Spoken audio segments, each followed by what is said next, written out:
तो यह है हमारे पास यामाहा की स्कूटी और इसका एक दिक्कत ये था कि यानी कि जल्दी स्टार्ट नहीं हो रहा था और कार्बोरेटर की यानी कि प्रॉब्लम था इसमें। तो हमने इसका जो कार्बोरेटर होता है उसे हमने क्लीन किया और क्लीन करने के बाद जो इसका सेल्फ़ होता है वो यानी कि सेल्फ़ नहीं ले रहा है। सेल्फ़ में इसका समस्या है, सेल्फ़ यानी कि ख़राब हो चुका है। तो इसीलिए हमारे पास ये है नया सेल्फ़ जो कि यामाहा का बिल्कुल जेन्युइन पार्ट्स है, आप दे सकते हैं। और इसका मैं पार्ट नंबर भी दिखा देता हूँ आपको कि कभी भी इस मॉडल का अगर आपको लेना हो तो पार्ट नंबर के ज़रिए से ये सेल्फ़ मोटर आप ख़रीद सकते हैं। और इसका प्राइस भी आप दे सकते हैं 2010 रुपया और इसका यहाँ पार्ट नंबर है। तो इसी से के हिसाब से हमें पार्ट से लेना होता है। जब भी आपको जेन्युइन पार्ट से लेना हो तो पार्ट्स के हिसाब से लेना है। तो अब इसे फिट किस तरीके से करना है और इसके अंदर क्या क्या आता है तो ये चीज़ भी मैं दिखाऊँगा आपको। और इसे खोलने के लिए सबसे पहले हमें ऊपर का जो सीट होता है उसे निकालना होता है। उसे निकालने के बाद यहाँ पे जो हमारा एयर फ़िल्टर होता है जो हॉर्स पाइप के लिए, तो इसे हमें यहाँ से एक नट वो साइड होता है, एक नट यहाँ, तो उन दोनों नटों 3 नट को हमें खोलना पड़ता है, तभी हम यहाँ से सेल्फ़ निकाल सकते हैं। तो सेल्फ़ निकालने के लिए यहाँ पे एलंकी वाला 2 बोल्ट होता है, एक यहाँ होता है, एक यहाँ होता है। तो इन दोनों बोल्ट को हमें निकालना है और फिर ये आराम से खुल जाएगा। तो चलिए हम फटाफट से इन दोनों बोल्ट को निकालते हैं और फिर आपको दिखाएंगे हम सेल्फ़ में कि यानी कि किस तरीके से हमें काम करना है सेल्फ़ का।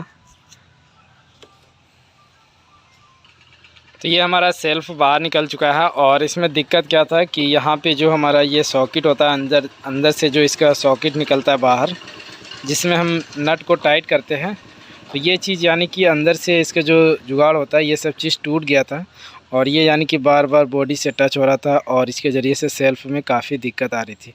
और कोई इसमें दिक्कत नहीं है कि चुंबक ख़राब हो गया या आर्मेचर ख़राब हो गया, सिर्फ इसी के कारण से इसका पूरा सेल्फ़ हम चेंज कर रहे हैं।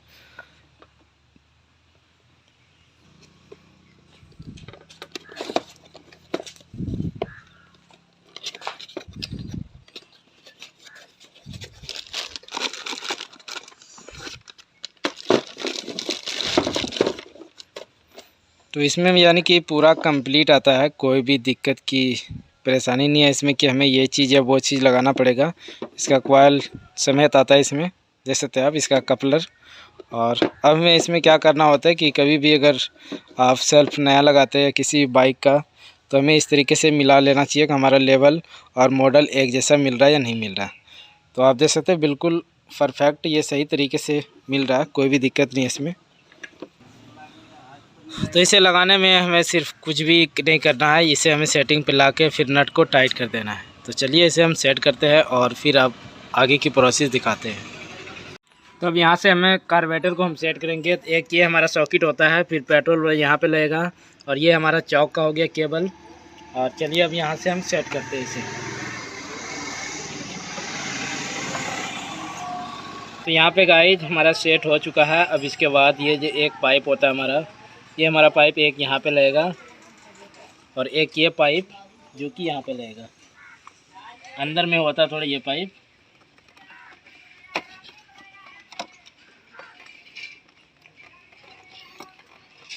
तो फिर हमें इस हाउस पाइप पीछे वाले को हमें सेटिंग करना है।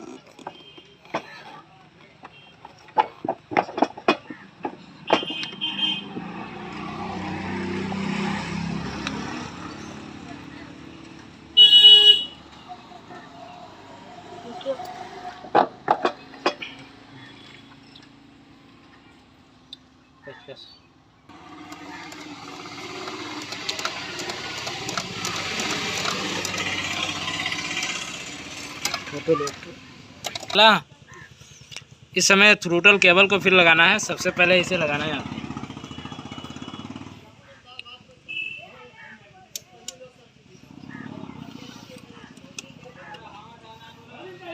इसका सेटिंग इस तरीके से होता है।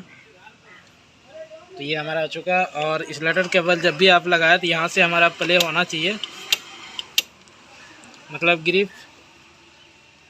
ये चीज़ ऐसे प्ले होना चाहिए इस तरीके से। कार्बोरेटर में हर एक चीज़ यानी कि बहुत ही सही तरीके से सेटिंग किया। और ख़ास तौर पे इसका हम पाइप में ज़्यादातर भूल जाते हैं अगर पुराना बाइक हो जाता है तो पाइप में जो इसका पाइप आप देख सकते हैं, एक पाइप यहाँ से यहाँ तक होता है जैसे दोस्तों, ये वाला यहाँ पे लगेगा। और दूसरा एक पाइप इसमें जो आप देख पा रहे हैं, ये चीज़ यहाँ पे कार्बोरेटर में होता है, यहाँ पे ये देख सकते ये वाला पाइप। ये वाला। और ये एक पाइप यानी कि इसका अलग से था, तो इसे हमने यहाँ से बंद कर दिया, और दूसरा पाइप जो है वो यहाँ पे है। और एक तो ये पाइप हो गया हमारा मेन पाइप जो कि पेट्रोल आता है। और कभी भी अगर आप इसका पेट्रोल निकालना चाहते हैं तो इस पाइप को हमें खोलना होता है, और इस पाइप को एक खोलना होता है ख़ास तौर पे स्कूटी में, क्योंकि ये पाइप हमारा क्या करता है, एयर को खींचता है, और ये एयर खींचने की वजह से इसमें पेट्रोल आता है। अगर इस पाइप को अभी हम निकाल देंगे तो हमारा पेट्रोल नहीं निकलेगा। जब तक हम इस पेट्रोल को पाइप को खोल के अगर खींचेंगे नहीं अपने मुँह की यानी कि एयर से खींचेंगे नहीं मुँह के ज़रिए से, तब हमारा पेट्रोल बाहर नहीं आएगा। तो इतना काम हमने किया। अब इसका क्या है, ट्यूनिंग करना। तो ट्यूनिंग करने के लिए हमारा आरपीएम स्क्रू यहाँ होता है, आप देख सकते हैं। तो यहाँ से सबसे पहले हमें आरपीएम बढ़ाना है, और जो मिक्सचर स्क्रू होता है जिसके ज़रिए से हमारा मिक्सचर यानी कि एयर कम बेस होता है, पेट्रोल जिसे हम बोलते हैं कम बेस करना, तो वो हमारा यहाँ से होता है। ये आप देख सकते हैं। इसके नीचे जस्ट यहाँ पे एक पेश कर देना, एक नट लगा होता है यहाँ पे, इस जगह पे इस जगह पे